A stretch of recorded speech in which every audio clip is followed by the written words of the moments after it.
Hello, everybody, and welcome to the 60-Second Car, the podcast that bows their head and bobs it as if they were listening to a great sound drop from your favorite EDM band? Question mark?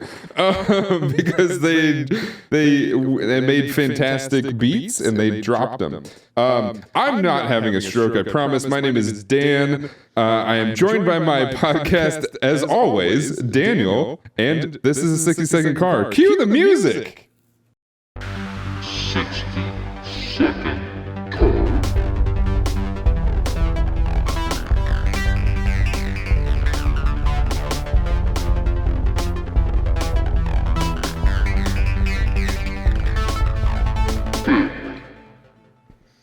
All right, I figured out I have to say those things as I'm putting this music in here because for some reason, one, and I should apologize. I should have apologized for this in the last episode, but I'm going to do it here.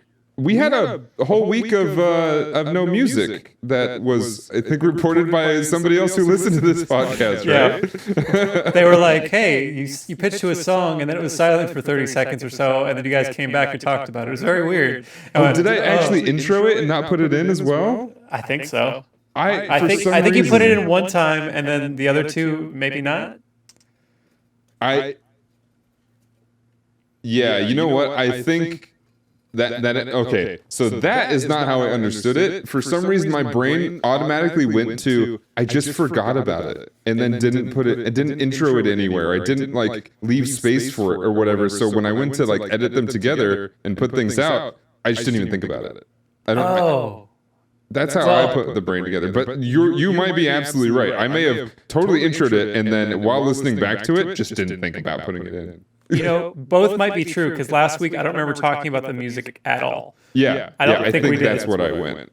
Okay. So for the episodes that have come out, there's one left to come out this weekend. The music is in there, but I just threw it at the beginning because I'm like, I don't think I left a break. so I had to make sure that this week I left a break in the intro so we can have music playing because we have a theme song, so we got to put it in there. So I want to come back to something you did in our intro. I would like you to name... Can you name any EDM bands?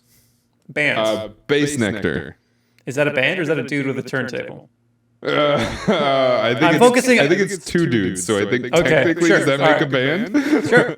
I always fixate the word band because, as you said, I'm like, are there bands? And I was like, oh, there's Daft Punk.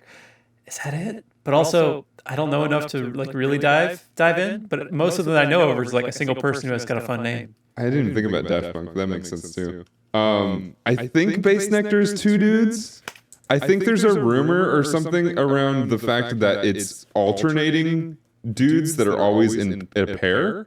There's 15 or 16 of them. This is totally, I think, a made-up rumor, but I think it'd be hilarious if it were true. 15 or 16 of them, and they just rotate in and out, but there's always two on stage. Huh, that's cool. There's this band called The Armed. They're like a experimental hardcore band who are supposedly an anonymous collective, but there's photos of them, so you don't know if any of the photos of them are actually who's in the band, but they play live, so...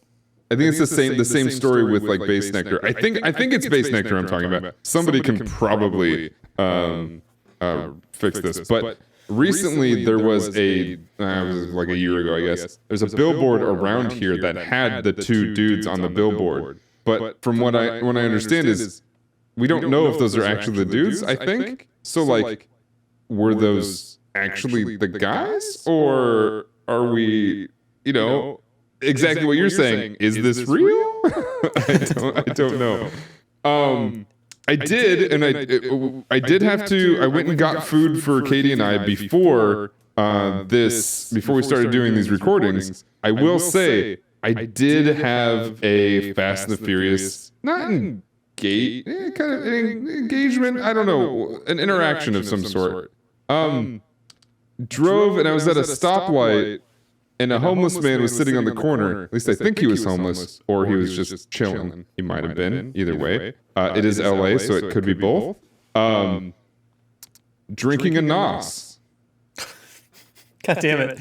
I saw some in the store the other day and I thought about, should I get one and surprise it in the pod? But I'm like, oh, but then I have to drink some and I don't want to do that. I was at a gas station yesterday as I went to and from San Diego, and I was like, this gas station has a lot of drinks inside. I kind of want to go look for a Nos in there. But yeah, I saw this guy just drinking a Nos. I think he was just, he was staring me down, so I challenged him to a race. How'd that go? Well, needless to say, I mean, he was on foot and I was in my car, so I got smoked. Yeah. Yeah, he had Nos. Yeah, exactly. He chugged the Nos at the perfect time, sped off like the Roadrunner. he had Nos. I'm being corrected. Bass Nectar is one dude. Am I thinking of Zed's Dead or Mode Step? Nope, because those are the first times I heard those names, but I could be thinking of a different band. I thought of another one. Odessa. They're breaking up or something? I don't know. Oh, okay. I don't know who that is either, I'll be honest. They're headlining Outside Lands, which would be an early night, because I don't need that in my life. But they're breaking up? I think so. Or it's just called The Final something. I didn't look into it. Oh, I see. Yeah, I don't know how all that works. I know that I want nothing to do with it, as I'm sure, like what you said. In fact, I think I had a friend who just absolutely loved Skrillex and would listen to it constantly. And I will say this is not an old man thing, because I was in my early 20s when this was being played constantly. And I hated it. Hated every moment of it. So I was a young man when I first hated EDM. So I can't say this was a shaking of the fist type thing where I don't like most of this. I mean, I guess I fall into the same camp, but I'm just somebody who likes when live music is happening for there to be instruments. And I know that's like, I don't know. There's so many people that are essentially doing karaoke, and it just bums me out. Because also, there's so many bands that it's like a band playing, and they just don't have a bassist. Like, honestly, if somebody did karaoke and they had a bassist, I'd be happy. Bands, you need a bassist. You always need a bassist. You can have two, like Ken Mode.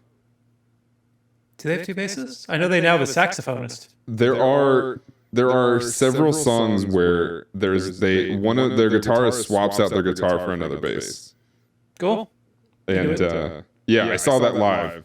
And I think a lot of us in the crowd were like, we looked at each other and go, is this how the world ends? Too low. He plays it like a guitar. He plays it very similarly to Newsted. What's his name? Jason. Metallica. Jason Newsted. Yeah, he plays it a lot like him, which is very, like lead guitar like. And is very good, is very talented. That band is cool. For those who don't know Ken Mode, go listen to Ken Mode.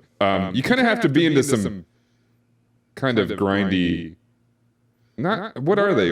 What's the genre that Ken Mode is? It's pretty deep. I think it would fall into like a general hardcore thing, but yeah, it's a lot of feedback. It's noise laden. Like I said, they've got a saxophone player now. I saw them a million years ago, and it was maybe one of the most intense things I've ever seen. And that was in between songs. They're just such an intense presence, and then they hit you with just rage. It's a good time. I think the one time I saw them, we also interviewed them for our podcast that you've been on as well. It was for a Norma Jean show, I believe, is when they played. Kind of the godfathers of party metal, in a way. Yeah? All right. I don't know. I don't know too many party metal bands that came before them, so maybe that works. But yeah, I saw them, and they pulled out two basses, and they seemed to have a really good time. Ken Mode, by the way, Kill Everything Now mode, which is a Henry Rollins saying? I believe it's a Henry Rollins thing. It was I don't know, that was a good show. Is that what he screams before he does his neck sit-ups to get that thick-ass neck of his? Probably. Man, that dude has a huge neck. Him also weirdly like we're seeing more. This was again around the time, I guess a little bit after this movie came out, The Fast and the Furious, the movie that we're doing this podcast about. By the way, just in case anybody was wondering, it was probably a bit later than this. He showed up in The Sons of Anarchy, as this neo-Nazi dude, and he is the most anti-neo-Nazi in the world. And playing this neo-Nazi dude, I thought it was a fantastic role because he's just generally an angry dude. And as much as he probably absolutely hates Nazis, I thought it was a fun role. So he put a good name out there for musicians getting into the movie business, which was fun. I saw him once, but I don't remember why or where. Sex Tape, maybe? Yeah, I think he did a free show at Sex Tape. I think he did something like that, yeah. It was just him, right? Wasn't Black Flag or anything? He just went up and did like a spoken word. That's right. So it was an hour and a half of not quite stand-up, but it was kind of funny. And then it ended inspirational, and he dropped the mic and stormed off. Sure. Sounds like a Henry Rollins-ass thing to do. Go out there and live your life. Yeah, pretty much. He has a lot of self-inflicted wounds stories that I think are pretty interesting. For the, I don't know, we could talk about Henry Rollins all the time, all day. I think if you're interested in like listening to people who are very passionate about what they're for and what they do, and then also people who are wise enough to be able to look back on it and see all the mistakes they did, but also like understand why they did it and stuff like that. He's got a few books, I think, and then he's on the Aisha Tyler podcast, Self-Inflicted Wounds, talking about like how much he just accidentally disrespected big fans of his who, while understanding that fans of his probably are going like in very dark places in their life to be fans of him in the first place, and just kind of like brushed it off in a weird way. But very, very wise dude, very interesting stories that he has. Almost, no, I guess that doesn't make sense. Let's say Hunter S. Thompson-esque, but I don't think that's true.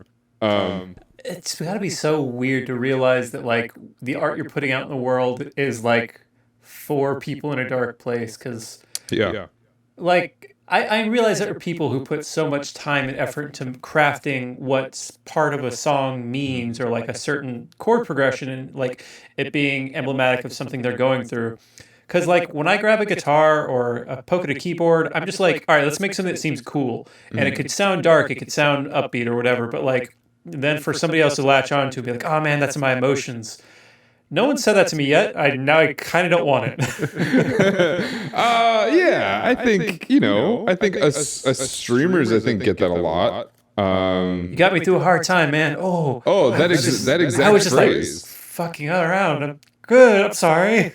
Well, because that's the thing, like, so pretty much anybody who created any type of entertainment, especially through the 2020 and 2021, stuff like that, probably did get people through some pretty hard times. I think a large number of people through some pretty hard times. And yeah, especially for like a lot of YouTubers and streamers, we kind of sit here and go, I was just talking about farts and dick jokes and kind of just generally having a good time. And then when you hear all these stories of like, yeah, my whole family was going through it. Like I was going through it. We couldn't stand each other. Things were creeping, like going crazy. And you provided a place that we can escape to. And I'm like, that's cool. I didn't really think about it that way. I kind of was escaping myself in a lot of ways. But yeah, like you said, people create things and they're kind of just putting their emotions into either visions or sound, like what you're talking about. And sometimes you don't really understand that your own emotion when thinking about that. And then somebody kind of, maybe focuses that for you by saying, this is what I was feeling when I was hearing that thing. And you sit there and go, maybe that was what I was feeling too. I don't really know. I'll take it that everybody listen to my music. Tell me what I'm feeling. Honestly, like that's my therapy, everybody listening. I'm going to make something, and then you tell me what you felt from it, and maybe I felt the same thing. Who knows? Because I don't know what I feel now. I do feel that we are, however long into this episode, we got to talk about this car movie that we love so much. We are just coming out of our little parking lot meter. And everybody's peeling out of this little driveway, and we see a couple cars. So I actually think, let's see, I don't have that many screenshots for this one, but it is definitely this minute and the next minute have a lot of moments to just kind of freeze on. But not a whole lot goes on, right? Because I think we just kind of are rolling. I will tell you one thing that's happening right now in this part that you know how I like to give you the needle drops. So there's just kind of some general score happening. Right. And every time a song plays, I try to Shazam it to find out what it is. This is the only time that a straight up piece of the score has worked in my Shazam. This is a song by an artist called BT, and it is called Dominic's Story, which is very funny to me. Dominic's Story. I don't think I remember what it sounds like. It kind of just sounds like all the stuff in this movie that's not a pop or rock song. Oh, like when we watch the it go from day to night in the LA skyline and stuff like that. Exactly, it's that kind of thing. Okay. All right. Yeah, that makes sense. And that probably goes into this helicopter shot of a very dark city, a dark LA. Maybe even near LAX. I'm not sure because we got a plain boneyard here. But it feels like this was one of those things where if they had a bigger budget, it would have been maybe lit different. But I don't know what the budget was for this. I mean, I could try and look that up, but like one of my notes here is that no one else is out. Like this movie existed in Los Angeles that has no other people in it until they come to ruin their fun. Right. Yeah. I mean, it's got what you would expect from a pretty normal medium population to low population city, right? Nothing like a crazy major city, but there's enough buildings around. But yeah, as you can see, there's like not many cars. And I will say, for the defense of this, if you're traveling LA at like midnight, it would probably look like this. Okay. But no other time does it look like this. No, it's pretty packed. I looked it up, $38 million in 2001. So that's pretty low. I think. $72 billion. I don't know. I think it's pretty low. I mean, I'm sure all these car guys work for free. Mm-hmm. Well, we'll see in a second. Some of them actually got their own promotion as well. Oh. So we got these guys pulling in. This was I took this screenshot here, which is for those that are listening. It's all the cars coming together and meeting at this like one center point. But they do exactly what I've talked about in a previous episode, which is there's no slowing down. There's very much a drive, normal speed, and stop.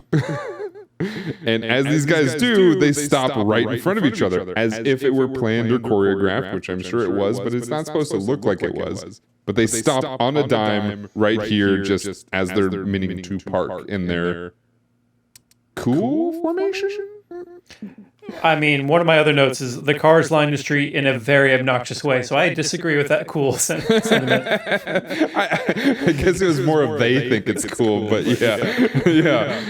It's a bit weird. I think there might even be some real phone numbers on some of these signs. We can't see it on here because it's a little blurry, but these are probably like real businesses, and those are like real phone numbers, which I guess is free advertising. It's not like their home number or anything. But yeah, this is where we have a ton of cars, and I guess from what we understand, a ton of real racers and their cars all showing up to this event. This is the first time I think I ever saw a vehicle or a car with no hood, and I think a couple of my friends were like, "You don't need a hood to drive," and I think that blew my mind in 2001. You know, I know I have seen it without a hood, but it never made the connection that like if you need one or not. Of course you don't. Yeah, I don't know. I didn't know that. In 2001, I was, 11, 12? My tiny child brain sat there and said, of course you need a hood. Every car needs a hood. Every car has a hood. So why would they have one if you don't need it? And it's like, well, of course it's to protect things from getting blown into the engine and stuff like that. But I sat there saying, no, of course you need a hood. What are you talking about? Well, if GTA taught me anything, the hood flies off, you're about to catch on fire, and then you got to get out of the car. If GTA teaches us anything, you don't need hardly anything to make it down the freeway. You don't need doors. You don't need windows. You don't need a hood. You probably don't even need all your tires. So yeah, I guess that is one of those things where maybe our intelligence and brain have been warped by the dang video games. They strike yet again. Yeah. Thank you. I have been. I'm running for president, and video games are the devil. That's my platform. I have some notes about your whole thing then, because there's a couple videos online that might, and we'll come back to it. Never mind. What's up? I don't know what you're talking about. Nope. Cool. Go. Deny it all. I like your style. Voting for you. Here we go. Our first promotion. So they actually get a great shot of this. It's pretty easy to find, I think. I haven't looked it up. I probably will in a second. www.teaminfrared.com is right there on the screen. What's the first teen? Team. Oh, okay. I don't want to look up teen infrared. Teen infrared. That's a superhero if I've ever heard one. We have Team Infrared, and we actually do have a really clear phone number here of UAS Tires and Wheel. Mastercraft, they have tires and stuff like that. Maybe that was just place promotion. I don't know what it is. But we do have our first Universal IP crossover. Probably not on purpose, but probably something that they were like, oh, that's a Universal IP. We're going to put you in this scene and have your whole car shown off. Because as we see, we have our half and half Autobot and Decepticon logo on this guy's car. I've also just kind of seen that around a lot, so it didn't even clock to me that it was Universal property, but that's cool. Yeah. This is years before the movies, right? I don't know. They were pretty early. So I believe, well, Transformers I think came out in high school for me. So probably. Okay. Let's see. The first movie was 2007. So yeah. So yeah, it was well after this. So I mean, this was just a Transformers fan. It was just a shout out to the cartoon or Beast Wars or something. Sure. Yeah, something. It's they did a pretty cool paint job. It's got like the Mitsubishi logo with like these cool designs around it. It's a cool car. So I mean, there's several reasons, but I think there's another website on this guy's windshield, but I cannot make it out. But this guy is a driving billboard. I'm curious. When hearing about the movie, did he put these on? When they did this casting call, I gotta get my stickers on there, get my Team Infrared thing out there. Okay, it's time. I gotta look it up. Please. I tried and I don't know. Red.com. It doesn't look like it. There's infraredteam.com. And maybe they rebranded. It's not spelled backwards like an ambulance. I don't know. It's quite literally just infrared. Oh, it's infrared scanners from Texas to look at like where heat is coming from in like walls, so you can see if there's like gas leaks or whatever. I guess. I don't know. All right. That's an exciting thing to put on your car. Yeah, I don't know what would be infrared in your car. Maybe they use that for maybe they were just using this tool to see where leaks were coming from your car. I don't know. All I know is this is before the time where everything was put through 10 billion different lawyers and saying whether or not they can use this in the thing or not. We are old, aren't we? Things have changed. Things have changed quite a bit. Back in my day, we get a lot of this around. I think. Do we see a stunt double Hector here too? Is that Hector's car with like a different person with the same facial hair and bald in Hector's car in the background of this shot here? Not all balds and bearded are the same. No, but this guy is. So I actually had a question about this because I don't know what car Hector drives. So I don't know. Like I have colors on everybody else's, but I don't have his. I think it's this one. So this car is presumably also a racing car. Would you want hydraulics and shit in a racing vehicle? That seems like it would weigh you down, or it would just be bad for, let's say, torque, or I don't know, something. But like, I don't think of cool jumping cars with fast cars. They're cruising cars. Does Hector race? So now we're talking about two different cars. So the white car is the one with hydraulics. I'm literally talking about the one in the background, the green car. Oh, still don't know. I don't know if this is a bad resolution version of Hector, and that's why it looks different. But I think it's just a different guy that looks like Hector. But to the hydraulics question, I don't know the answer to that. Not even close. I have a feeling that it doesn't matter.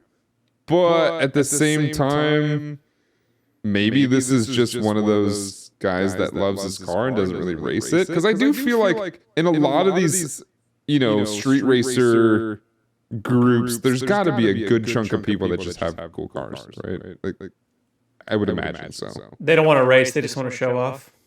Yeah, or maybe they're going legit and they're doing the SRT circuit. I don't know actually. Oh.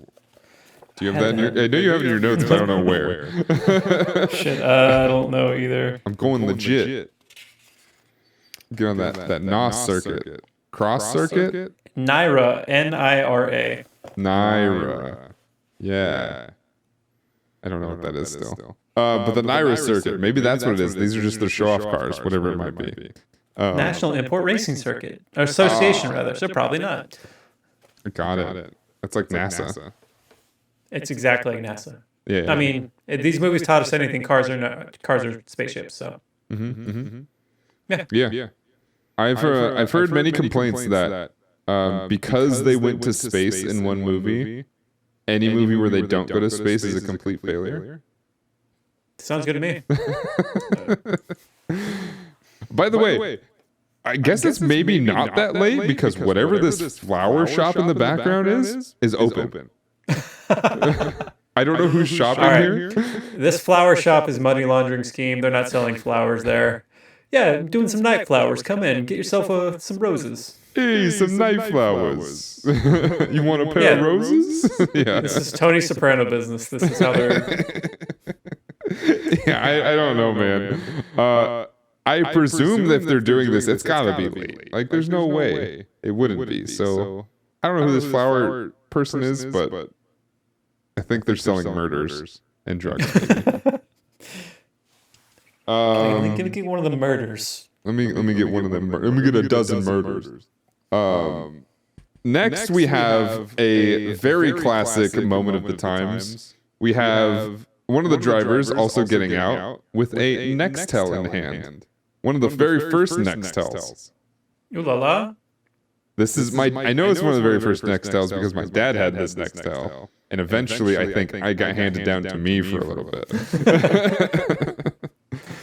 For those children out there that don't know what a Nextel is, a Nextel is a cell phone. Except for it has the capabilities of walkie-talkie. By that, I just mean that instead of calling somebody, you can select them and then beep them. And then on their end, they get a beep that says somebody is beeping them. And then you get to hold the button and talk as if you're just on the phone talking to somebody. Which I guess the technology behind all that was like for construction because you can beep and talk to it and they could listen to that message whenever they wanted. So they didn't have to be on the call together, which I guess was the whole reason for that. Could you imagine? Yeah. Could you imagine something like that in this day and age?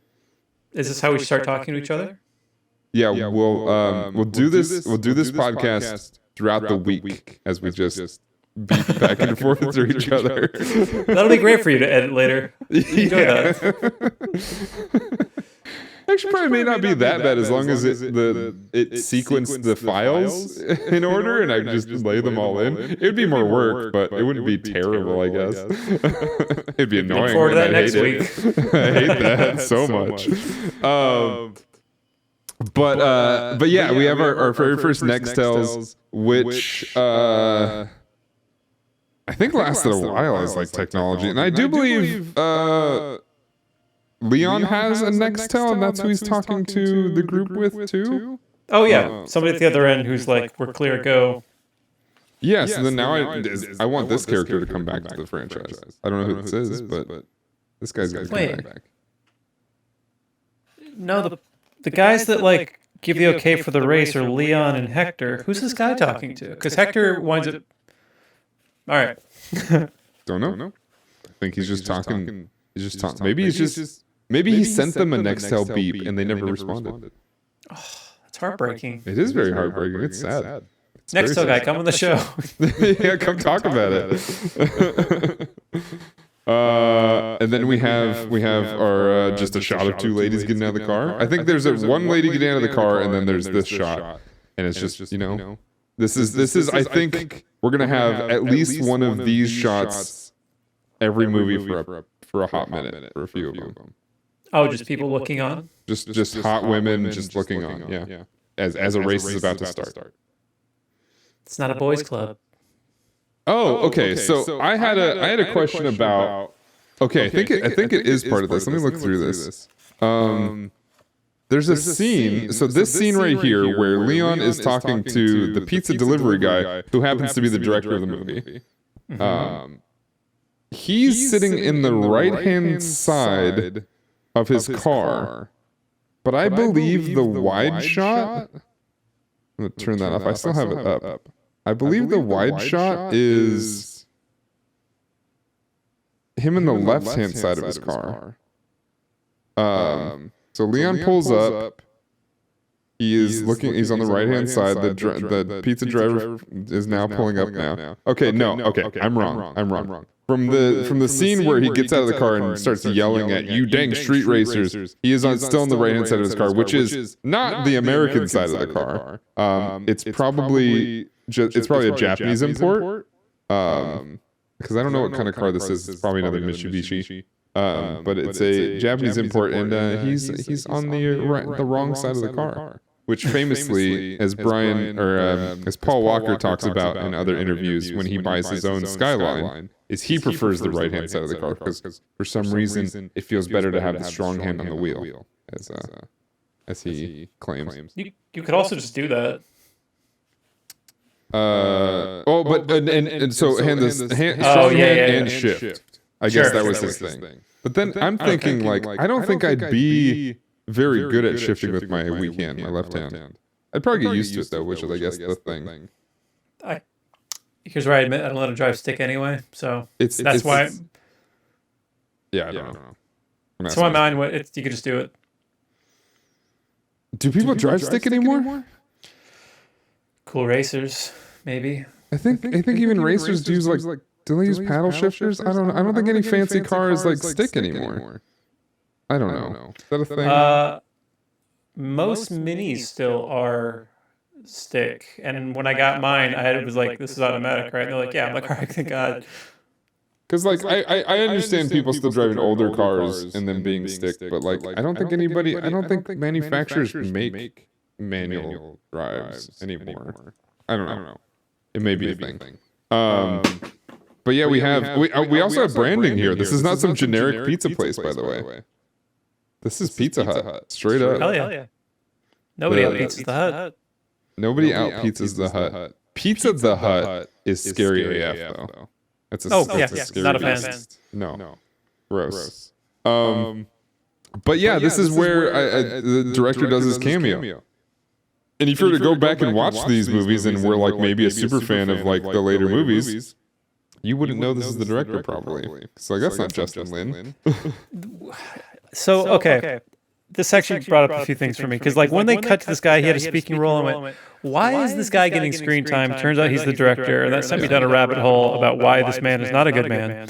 I don't think we really want to dive into it because it gets dark and really sad. I don't think I know. I think you know more than I do. I would say if you want to Google it, trigger warning for sexual assault and potential incest. So there you go. But then, for some reason, that led me to a different thing about how many of these movies did Justin Lin actually direct? Because he's such a mainstay of all this shit. But I think it's 4 of them. Yeah, he starts at Tokyo Drift, right? Yeah, he's got Tokyo Drift 4, 5, 6, leaves 9, so 5. 5 out of 11. So he doesn't do 7 and 9. You said 7, 8, Hobbs and Shaw 10. He does not do. Oh, so he's got a streak there. He doesn't do 10. That seems off-brand? The newest one. Well, he's supposed to do 10, and then they got in a whole big fight, and he supposedly got a hell of a kill fee to like walk away rather than deal with Vin. So there's somebody else directed it. Yeah, that's extremely interesting. I thought they loved each other. I thought they were family. But I guess maybe there's some hypocrisy happening. Who knows? Who knows? You want some other pointless stats? Yes, please. So this all then had me wondering, because I went to Rotten Tomatoes to see who directed what. And I'm like, oh, which of these movies has the highest like audience and critic score? So what movie do you think has the highest critic score? 5. 5 does. 5 is the most beloved. What do you think audience? Audience? Oh, I would have said 5 too. If we're doing the entire franchise, it's Hobbs and Shaw. What? When I looked at 88% at the highest number out of all of them. Number 2, 84 is 6, 83 is 5. Sorry, no. Currently Fast. When I last looked, Fast X had 85. Okay, so there's a thing about this. So this has been reported. I'm pretty sure it's true, and it makes the most sense. But like, I feel like there's a lot of cases where it doesn't quite match up. So if I understand how Rotten Tomatoes works, and it works in mysterious ways a lot of the times, but if I understand how Rotten Tomatoes works, is the higher the rating doesn't necessarily mean that the most people that reviewed it rated it high. From what I understand, the higher the rating means the most people who reviewed it agreed on a rating. Meaning that is the most it's the most understandable, you know what you're getting into type rating. So, for instance, if a movie gets a 100% certified fresh Rotten Tomatoes rating, what that means is that all 100% of the critics rated it the same. Whether they rated it bad or whether they rated it good, they rated it the same. So like 95, 98 means most people probably rated it, let's say a 7, and then you had 1 or 2 that rated it like a 6 or maybe even an 8. I don't know if that works for audience reviews, but I assume it does, because there have been too many movies, Hobbs and Shaw specifically. In fact, that's a great example of Hobbs and Shaw being rated so much higher than the other movies, because that doesn't make any sense. From what I understand, is that movie is not liked by many people, especially fans of the franchise. I had a good time. I don't remember it. I'm gonna have to watch it again. I do. You are going to have to watch it for this. We're doing it. Absolutely am. I'm probably going to watch it before we even get there, to be frank. Idris Elba's the bad guy in that. Mm-hmm. And he drives like a weird transformer bike. Is that right? He's also a cyborg. Why are you glossing over that? I guess I maybe didn't remember that. I know his like bike is like cybernetic or whatever. It's got some weird stuff in it. But maybe people just that was until Dante Reyes, maybe that was like the good villain, and that's why people liked it. It's possible, I think. So I looked it up again because we have 84% audience on Fast X to our commenter who's like, no way. So you're right. No way it's 85. It's 84. It's 84. No way. I don't know, man. Like, I liked it a lot. So if I liked it a lot, I think most people either liked it as much as I did or slightly less. I know there's a lot of haters that hated it, but I don't think those people like the Fast movies anyway. I just saw it again over the weekend. Had a good time again. Hell yeah. I almost said a line, but I think it might still be considered a spoiler. So I think it makes sense for Fast X to be rated pretty dang high. It's the beginning of the end of a giant saga. I am baffled. Other than if the story I just told is true. If the story I just told is true, then I'm not baffled anymore. But I can't get on board with Hobbs and Shaw being rated so highly by audience, right? That was the audience one, and then the high critic one was Fast 5. Yes, with a 77. I should say the critics on Hobbs and Shaw is 68, which Still puts it pretty at high. number 3. Whoa, wait. My numbers might be wrong. Fast 7 has an 81 suddenly. Where are my numbers coming from? Okay. So that puts Fast it at number 7. 1. Was Fast 7 a pretty big one? It was, wasn't it? That's like with it's Gal That's where- Gadot, right? That's the last one with Brian. So I think it's got Oh. that playing into it. I think I did. I think in the comments of one of the shorts or the Instagram reels that I saw about Fast themed, I think I did see some people in the comments being like, "Is Fast 7 rated so high just because it's the last Brian movie and they do the really sad send off? Is that why?" And I'm like, well, if that person's commenting it, there's probably a good chance that other people also think that way. So yeah, I don't know. I believe it. Canonically, that ending is stupid as hell. Yeah. And in real life, it's very sad. Yeah, absolutely. Yeah, if you didn't know what happened and you just watched the movies, you'd be probably annoyed by it and be like, wait, that's he's not in this movie. Is that the last time we see Brian? What the hell? It's weird. And then when you try to understand that like it was his brother that played him and it's all like weird kind of it's not. I guess it kind of is. I think Doug Benson hates this, and I think I'm with him. The de-aging tech that people use on people's faces. It's off-putting, right? Just use. It doesn't even have to look that good. Just use makeup or something. I think that's good. I think it's better than the de-aging CGI that they do. But yeah, they kind of do that to him in that movie, and it's kind of interesting. It's kind of weird to think about that. It's pretty late in the franchise when he dies, which is. At least we got him for a while. But it is weird. So that means 8 and 9 are without him, and you can tell it's still weird. It's still kind of weird. But yeah, I mean, I guess that's gonna do it for us, right? I think that's this minute. Any other weird stats you want to throw at me? No. we got more to talk about today. Do you want to know the lowest critic score? Ooh, can I guess? I wish you would. Is it 2? 2 second lowest. Okay. Then it is 4? It is 4. Yeah. That's one I would rate the lowest, I think. I feel like that one... Is that the one where Letty dies? Yes. That's all I remember about it. I know like everyone's back, the gang's all here, except now one of them's gone. Yeah, and then there's no mention of her in 5, and then I think she's alive again in 6? Something like that? Dude, I don't remember. They get fuzzy for me then. Oh, yeah, it must be 6 because I think the post-credits scene is when they introduce Deckard Shaw, I believe. Because 5 is when they do the whole... Yeah, so technically Letty is appeared to be live at the end in the post-credits of 5, I believe. Because that's when they show her picture of like, oh, she's still doing stuff. That's right.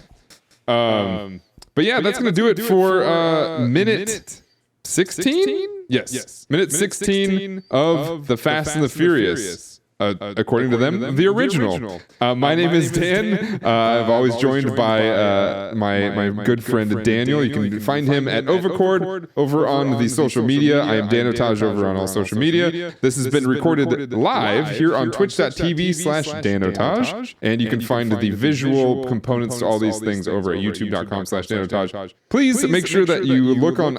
I think we're finally populated on all the podcasting apps that I have submitted to. So any of your favorite ones, if there's one that maybe you would like to have it on and you're just listening on an app because you found it there, let me know. You can email us at 60secondcar@gmail.com. And did I it went out of order? Did I miss anything? I don't think so. I'll see you later. Family.